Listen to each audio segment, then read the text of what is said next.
Hello friends, मैं घनश्याम यादव आज आप लोगों को सेंटेंस के बारे में कुछ बताने जा रहा हूँ।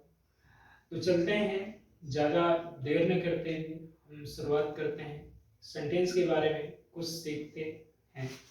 तो देखिए यहाँ पे जैसा कि मैंने पहले से ही लिख रखा है सेंटेंस। तो सेंटेंस को हिंदी में वाक्य कहते हैं। तो देखते हैं कि सेंटेंस की डेफिनेशन क्या बनती है, परिभाषा क्या बनती है। तो जैसा कि यहाँ है कि a group of words which gives complete meaning is called sentence. यानी हम ये कह सकते हैं शब्दों का सार्थक समूह वाक्य कहलाता है।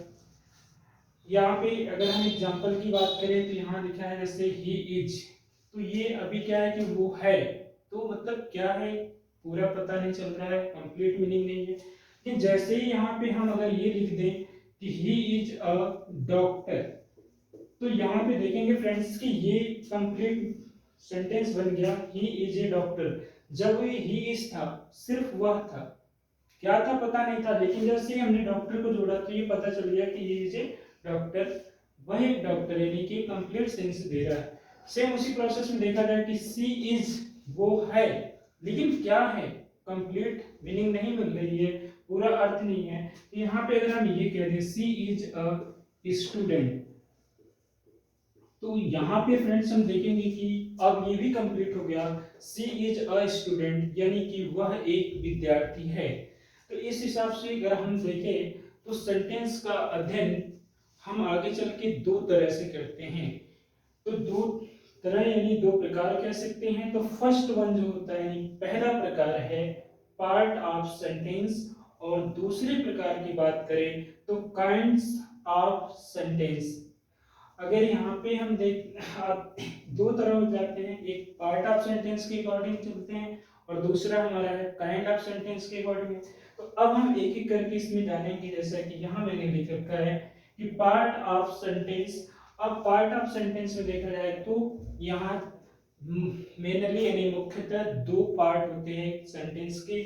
पहला सेंटेंस का पार्ट जो है उसका नाम है सब्जेक्ट, जिसे हम हिंदी में उद्देश्य कहते हैं, और दूसरा है प्रेडिकेट, जिसे हम विधेय कहते हैं। आइए मैं इसे बिल्कुल आसान तरीके से पहचानना बता देता हूं। एक नजर में देखते ही सेंटेंस के दोनों पार्ट को आप पहचान लेंगे कि सब्जेक्ट क्या होता है और प्रेडिकेट क्या होता है। तो जैसा कि यहाँ मैंने लिख भी रखा है कि हेल्पिंग वर्ब और मेन वर्ब से पहले जो होता है उसे हम सब्जेक्ट कहते हैं। आइए फ्रेंड देखते हैं यहाँ पर कैसे सब्जेक्ट निकालेंगे। देखिए यहाँ पर मैंने लिख रखा है ही इज अ डॉक्टर। तो यहाँ पे हमने देखा कि यहाँ एक हमको हेल्पिंग वर्ब मिल रही है, उस हेल्पिंग वर्ब के पहले ये जो आपका ही है यही आपका सब्जेक्ट कहलाएगा। अब दूसरा सेंटेंस लेते हैं, जैसे कि सोहन इज अ प्लेयर। यहाँ पे हमने जब देखा यहाँ पर भी एक हमको हेल्पिंग वर्ड मिल गया जो कि आपका ये इज। अब इसके पहले देखिए तो सोहन हमको मिला है और ये सोहन ही हमारा क्या बनेगा, सब्जेक्ट बनेगा।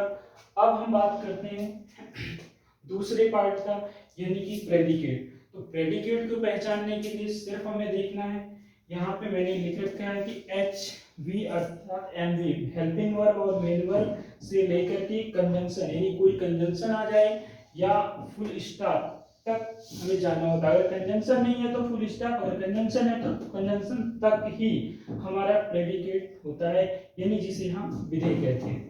तो अब आइए सेंटेंस में देखते हैं। जी हाँ, यहाँ पे हमने देखा कि अगर हेल्पिंग वर्ब के पहले और मेन वर्ब के पहले होगा तो वो सब्जेक्ट होगा, लेकिन अगर यहाँ से हम फुल स्टॉप तक चले जाते हैं तो ये हमारा कहलाता है प्रेडिकेट। क्या कहलाता है, प्रेडिकेट कहलाता है। जी बिल्कुल। अब देखते हैं दूसरे सेंटेंस में क्या है। दूसरे में भी देखा कि हेल्पिंग वर्ब और मेन वर्ब से पहले जो आया था सोहन है वो सब्जेक्ट है, लेकिन वहां से जब हम पीछे तक गए हैं फुल स्टॉप तक देखे हैं तो ये वाला हिस्सा क्या हमारा प्रेडिकेट कहलाता है।